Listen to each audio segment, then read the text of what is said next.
Mradi wetu ni ujenzi wa jengo la mtoto, lakini pia jengo la mama ambalo ni wodi ya kina mama, lakini pia njia ya kupitia. Mheshimiwa Mkuu wa Wilaya, ujenzi unaendelea vizuri. Awamu ya kwanza upo unaendelea kuishoni kabisa kumalizika kwa awamu ya kwanza ili waanze awamu ya pili ya umaliziaji. Mheshimiwa Mkuu wa Wilaya, haya majengo yapo katika hospitali yetu ya wilaya. Lengo kubwa ni kusogeza huduma za afya kwa wananchi wa Karatu. Mheshimiwa Mkuu wa Wilaya ya Karatu, tunamshukuru sana Mheshimiwa Rais Daktari Samia Suluhu Hassan, Rais wa Jamhuri ya Muungano wa Tanzania, kwa jinsi ambavyo anaendelea kuboresha sekta ya afya. Na leo tuko hapa Karatu katika kijiji hiki cha Changarawe tukishuhudia fedha nyingi ambazo Mheshimiwa Rais amezileta hapa Karatu kuja kujenga hospitali hii ya wilaya kwa ajili ya kuwahudumia wanakaratu wote. Dr. Samia oye!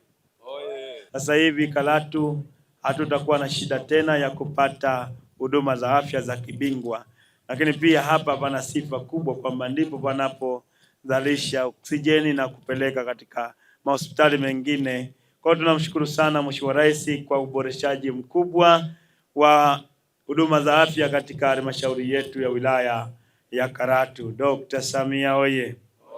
Uhuru uko tayari kuweka jiwe la msingi, majengo haya yakamilike, yaendelee kutoa huduma kwa wananchi. Asante sana.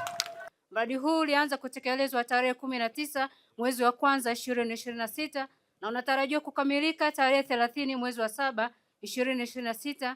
Jumla ya gharama za mradi ni shilingi milioni 800. Kwa hiyo wodi ya watoto itawasaidia watoto kukaa wenyewe katika wodi yao, lakini ile wodi ya upasuaji pia, wodi ya upasuaji ya wanawake itawasaidia wanawake wanaofanywa upasuaji kukaa peke yao pale ambapo wanahitaji huduma. Baada ya kufanywa upasuaji wanakuwa katika wodi husika, ambao pia inaweza kuwasaidia kupata huduma stahiki, hawatachanganywa na huduma na wagonjwa wengine. Lakini hizi njia za watembea kwa miguu pia itawasaidia kuhamisha mgonjwa kutoka wodi moja kwenda nyingine, hasa kipindi cha mvua. Lakini mazingira haya kwa ujumla tunasema yameboreshwa, yanaleta motisha kwa wafanyakazi wote kufanya kazi katika mazingira ambayo ni mazuri. Tunaishukuru serikali ya awamu ya 6 ya Rais Samia Suluhu Hassan kwa ajili ya kutuletea mradi mkubwa wa hospitali yetu ya wilaya ya Karatu. Kwa kuona wilaya yetu ya Karatu kwa muda mrefu imekosa hospitali, sasa tumeona serikali imetufadhili kutuonyesha kwamba ni namna gani tuna uhitaji wa kupata hospitali kwa wilaya yetu ya Karatu. Tulikuwa tunakwenda kutibiwa mbali sana na matibabu yalikuwa na gharama kubwa sana, lakini baada ya kupata hospitali hii katika mazingira yetu, kwa kweli tumepata unafuu mkubwa sana.